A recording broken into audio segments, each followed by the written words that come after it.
Ladies and gentlemen, boys and girls, welcome to another exciting episode of Trigger Warning Radio. I am your host, the Kaiju Conservative. So, folks, did you know that the Democrats lost in the Senate because of gerrymandering? Yeah, no, seriously, that is exactly what Joy Behar posited the other day on The View. They were interviewing Matthew Dowd, a Democrat strategist, and and that's, in the course of the interview, that's where Joy Behar argues. Well, she didn't argue, but she kind of mentioned that gerrymandering was the reason why Democrats lost in the Senate. So let's go ahead and play the clip. Here is Joy Behar being a complete and utter moron on The View. Well, I think happened last night. I think we had a presidential year in a midterm, is what we had last night. When you look at everything, the amount of turnout, we're going to be over 110 million people. Never before. Right. Highest turnout ever, the total. And highest percentage turnout since 18-year-olds got the right to vote. So I think with that, what we also saw is, and I said this last night on ABC, is there's been a battle, and it happened in 2016, between geography, which Republicans have. There's more red states, there's more red areas, and there's demography, which Democrats have. The fastest growing group of voters in the country are more Democratic, people of color, women, urban voters, suburban voters. Those are trending more and more, Latinos, those are trending more and more Democratic. In 2016, we had a split decision. Trump takes the Electoral College, geography. Hillary Clinton wins the popular vote. Last night was an even bigger example of that. So Democrats won the popular vote last night by 8 million votes, right? They lose, but they lose U.S. Senate races in red areas. Because of gerrymandering, well, that's not that's the Constitution. I mean, you can't, the districts are gerrymandered, but the states are part of the Constitution. Okay. Now, folks, I'd like to think that that Joy Behar is just being a complete and utter moron here, and this is just another example of the ignorance of the left, but it's actually a part of the strategy to delegitimize elections across the country where Democrats lose. If you'll notice,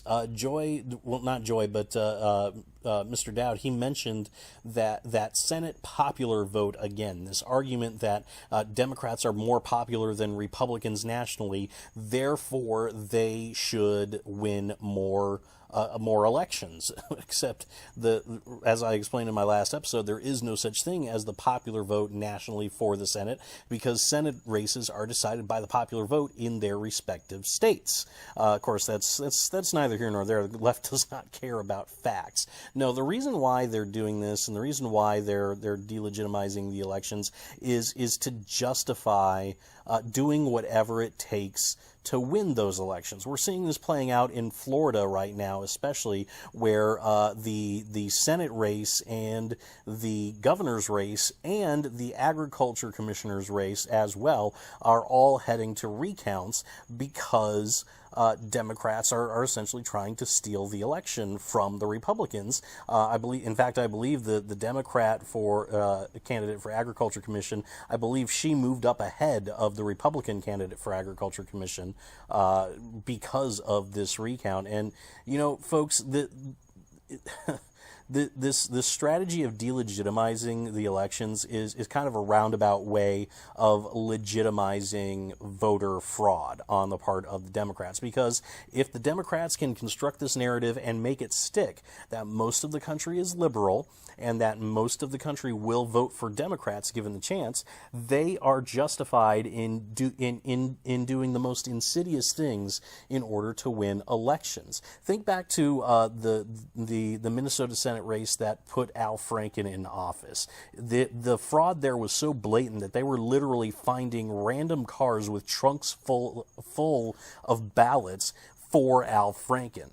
You know, when you have this narrative that the only legitimate election is the one in which a Democrat wins because most of the country is Democrat, or is liberal at least, that sort of thing becomes commonplace and it becomes justified. People start to shrug it off as, well, you know, it's just something that happens. You know, people are naturally going to vote Democrat, and of course they're going to find random ballots for Democrat candidates. So, you know, folks, that's why That's why I implore you again, if you hear anybody talking about this Senate popular vote thing and pushing it in any meaningful way, whether they're doing it out of malice or whether they're doing it out of extreme ignorance, you need to set that straight. You need to push back on it on social media and in person, wherever. You need to push back on that and correct people and let people know what the truth is.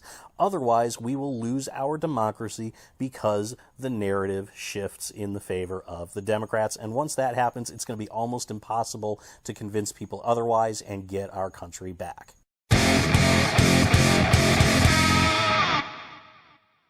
Hey guys, thanks so much for listening. Let me know what you think about all this in the comment section below. As always, if you liked what you heard, leave a like and subscribe to my channel. Both those things help me out quite a bit, and I will see you all next time.